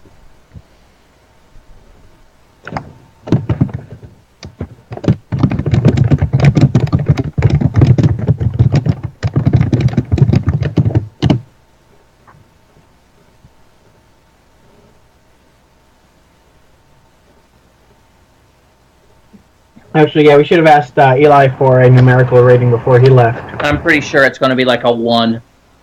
Knowing him, yeah. I think his opinion improved a little bit as we were talking, and he didn't seem to absolutely abhor it just to dislike the story. I think his major problem was that he wasn't quite understanding it. Yeah, and the fact that you're looking at somebody who has only really seen New Who. Yeah. And therefore, yeah, doesn't know that Time War thing was a... that was something that was a direction change from the original show, and this is a change to get back towards the original status quo. Which actually does give a theory, just a little bit in speculation for a moment, that if Doctor does bring Gallifrey back in an upcoming season, how is he going to deal with having the Time Lords looking over his shoulders? Yeah. That would be interesting, but I think the more interesting thing to also worry about is that he has to worry about Rassilon when he brings them all back. Oh yeah, that's an obvious one, because they're still going to be sitting there doing the end of time planning. How's he going to deal with it? That's a good question. And he'll be bringing back the Master even stating that they pull that out of the way. How is the Doctor going to deal with having the Time Lords looking over his shoulder again? And he's also bringing back 2 of his enemies, and just everything that's going to bring about. Yeah, it'll be bringing some things back to the status quo, but it's also going to be establishing a totally new one at the same time. I think that would be an interesting thing. He goes to restore them, and then he starts thinking about it and talking about it. He's like, wait a second, do I want the Time Lords looking over my shoulder? Look at all the trouble they've caused me. And then his companion talks him into finally hitting the button. Yeah, it's going to be an interesting thought. Mm-hmm. It's going to be a very interesting process and a very new direction to take this. Yeah, it's actually a direction I'm looking forward to seeing how they address. Mm-hmm. So as much as this as much as this whole episode has given the Doctor hope for the future, it's also given me hope that this show is going to start looking again like the show I know and love. Mm-hmm. Instead of what I've had to deal with for the last 2 seasons. Yeah. Hopefully we don't go back to that. Please do not go back to that. And Moffat, if you don't know how to write women, get somebody who does. Okay, so ratings. Oh. Here, I'll flip a coin. 4 or 5. Let's see here. Heads will be 5, tails will be 4. While he's doing that, I think I'm going to go with a 4.5. I would say it's not absolutely perfect. There are certainly complaints that can be made, but it's definitely better than I was expecting and lived up to and exceeded my expectations for where we're going. It really makes it what's to come a good question rather than how bad is it going to be. And so yeah, I'm going to put it just below a perfect score. The coin says 5. Coin has spoken. So you're going to give it a 5? I said, coin, give me a 4 or 5, and it gave me a 5. So yes, I'm going with 5. While it is not, as I agree with you, a perfect episode, I think this is the best episode I've seen. Bar none. It's close with the Doctor's wife, but I think this beats out anything I've seen in the first 4 series. It's beaten most of the things I've seen in the 26, so this is the new 5 for me. This is the new bar. 5. So then, pulling out the calculator. 4.5, 5, and 5 gives us a 4.8, I think. But should we also include... Actually, we don't know for sure what Eli's going to rate it now. No, we don't know what Eli's going to rate it, and we haven't heard back from Lucas yet. His connection just crapped out completely. He's not even online right now. Yeah. So we will have to get the remaining 2 people. We will add it to notes after the podcast, I guess. Mm-hmm. Or something. Or try to note it next episode. Otherwise, for the standing right now, it's a 4.8. This might be due to Time Lord interference, considering that the 3 people that like the episode the most seem to be the ones that are still on. Remember, children, if the Time Lords don't like what you're saying on the internet, they will kill your internet. Kind of like the NSA, except with time and space powers. Damn Celestial Intervention Agency. Well, I think I'm going to give it a... The internet went out again. Alright, so I guess that's all we have to say. And next week, we're back to Destiny of the Doctor with enemy aliens, barring any new surprising developments. With, what's her face that does Charlie Pollard? Yeah. Yeah, Eighth Doctor. I do not remember her name. And we will be coming at around 2:30 p.m. Eastern, 1:30 Central. I think it's the plan thus far, yes. So we hope to see you there. Alrighty. Good night, and see y'all next time. See y'all next week.